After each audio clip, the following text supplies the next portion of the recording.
No momento em que nós despedíamos, algo sinistro aconteceu. Ouvimos 3 gemidos. Eu, claro, fiquei apavorada naquele lugar escuro e cheio de matas. Mas o mais estranho é que até os cachorros estavam com medo.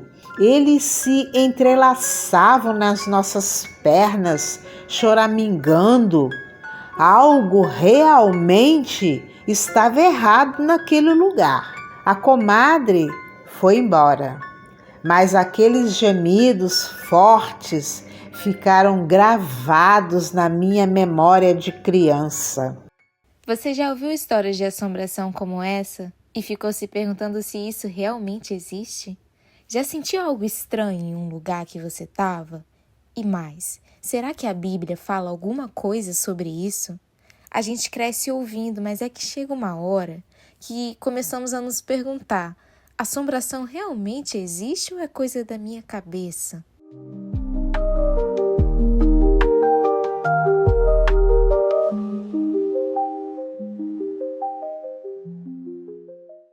Olá, eu sou a Ana do canal Palavra de Conforto. Com a Bíblia aberta e sem medo, hoje a gente responde essa pergunta que pode ter nos atormentado durante a infância inteira. Para começar, nós vamos entender o que as pessoas querem dizer quando elas falam sobre assombração. Geralmente, é aquela ideia de que alguém morreu e o espírito fica por ali vagando, aparecendo em lugares, mexendo em coisas, enfim. Mas quando a gente vai para a Bíblia, a história é outra. Eu estava conversando com o pastor Luciano Araújo e ele nos falou algo muito importante que precisamos lembrar. Como cristãos, devemos buscar a resposta em nossa bússola, nossa regra de fé e prática, a Bíblia. Então é assim que vamos começar a responder a essas perguntas. Lá em Hebreus 9:27 está escrito: ao homem está ordenado morrer apenas uma vez, vindo depois o juízo.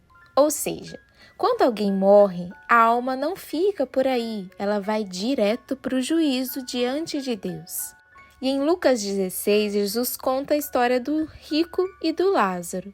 Os dois morreram, e cada um vai para um destino eterno, um de consolo e o outro de tormento. Em nenhum momento a Bíblia fala de mortos vagando entre os vivos.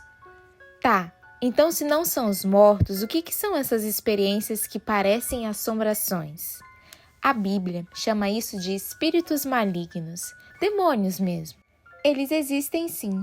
Veja o que o pastor convidado fala. A Bíblia confirma que esses espíritos malignos ou demônios existem. A primeira menção aparece lá em Gênesis 3, quando Satanás, usando a serpente, engana Eva. Lembra dessa história? Mas é só lá em Apocalipse 12:9 e 20, versículo 2, que entendemos quem era essa serpente.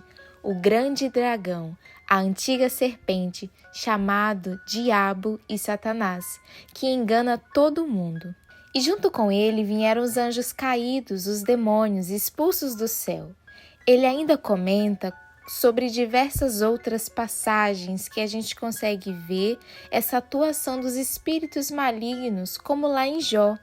E por fim, o vento que saiu da além do deserto, derribando a estrutura onde os filhos de Jó estavam reunidos, matando a todos. E no capítulo 2, Satanás toca na saúde de Jó, deixando-o cheio de enfermidades. E vamos encontrar também várias outras passagens no Novo Testamento.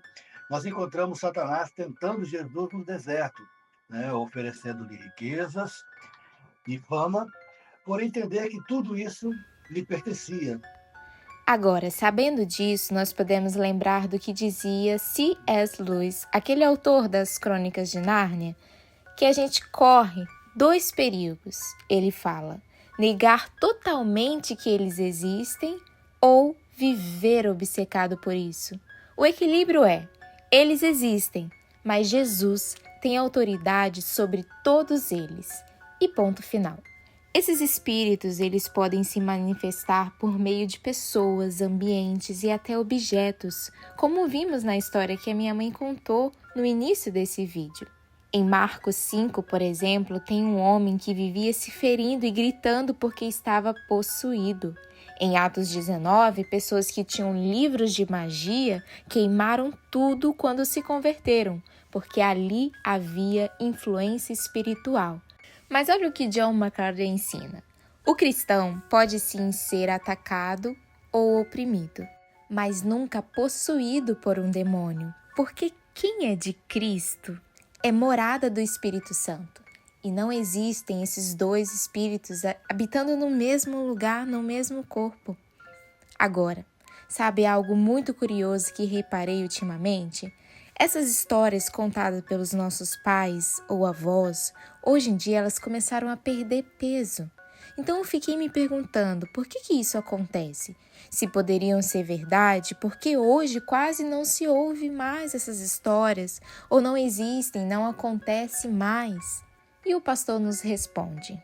O povo do interior, antigamente, eles eram cheios de crenças, né? E o ambiente em que se vivia corroborava para isso, pois era tudo escuro. Na época não havia muitos caminhos para passar, por isso eles eram obrigados a passar por dentro de matas, né? E o barulho do vento, animais e outros bichos, insetos, mexia com o emocional deles. Então aquilo que não era possível ver e compreender, entender, eles chamavam de assombração.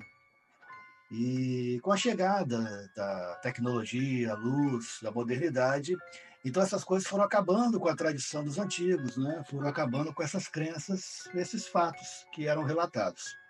Mas agora, quando levamos para o entendimento espiritual, nós percebemos que as pessoas já não veem mais o diabo como um ser maligno, né? Que busca a destruição do ser humano.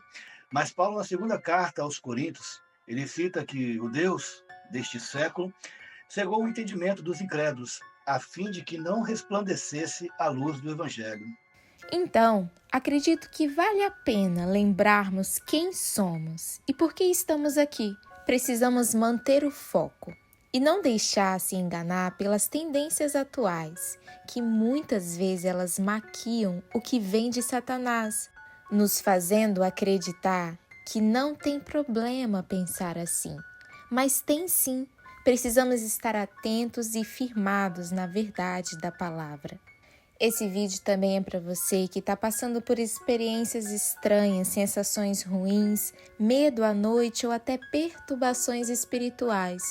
Não se envergonhe, não se esconda, não tenha medo.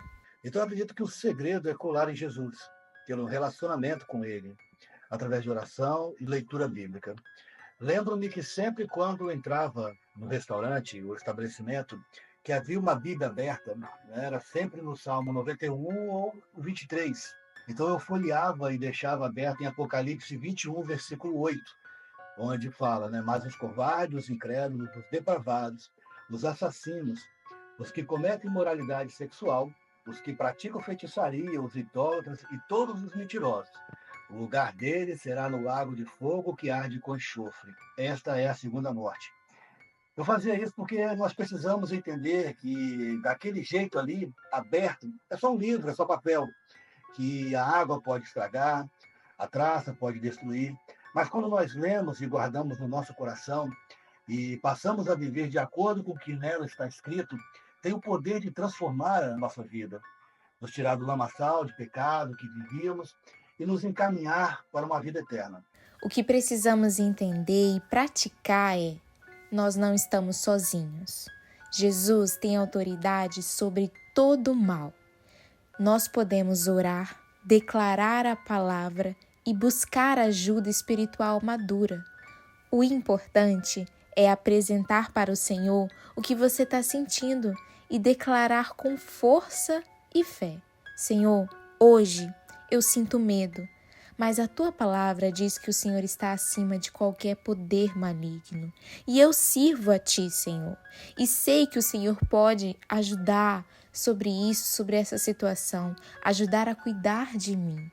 Tiago 4,7 diz: sujeitai-vos a Deus, resiste ao diabo e ele fugirá de vós. Ou seja, se você se volta para Deus, o inimigo perde a força. O pastor Luciano termina essa entrevista da seguinte forma: Na Bíblia aprendemos que o diabo e seus anjos têm e exercem poder sobre as pessoas, animais, natureza, sempre com o intuito de se opor ao propósito de Deus e acabar com o homem e o levando à ruína. Mas a Bíblia também nos revela que maior é aquele que está em nós do que o que está no mundo, que temos poder dado por Deus para expulsar demônios e contra toda obra do maligno. E quando lemos o livro de Apocalipse, conhecemos o final de tudo, a punição para todo o espírito maligno. Então, sim, o mundo espiritual é real. Assombração, como a gente ouvia falar, não. Mas espíritos malignos tentando enganar e oprimir, a Bíblia confirma. A boa notícia? Em Cristo, a gente tem autoridade para vencer tudo. E se você quiser, a gente ora junto, caminha junto, busca a Deus junto.